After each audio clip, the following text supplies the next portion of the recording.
الله الرحمن الرحيم سبح اسم ربك الأعلى الذي خلق فسوى والذي قدر فهدى والذي أخرج المرعى فجعله غثاء أحوى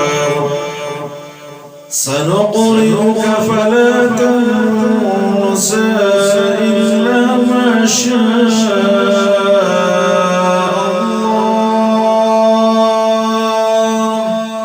إنه يعلم الجهر وما يخفى ونيسرك لليسرى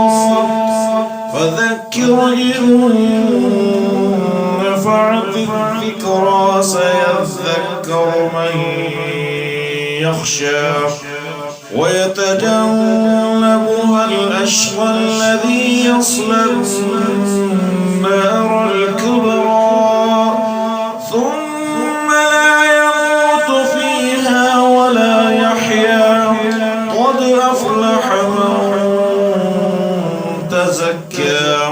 وذكر اسم ربه فصلى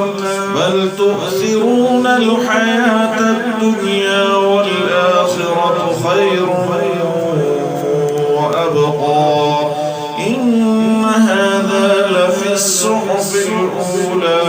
صحف إبراهيم وموسى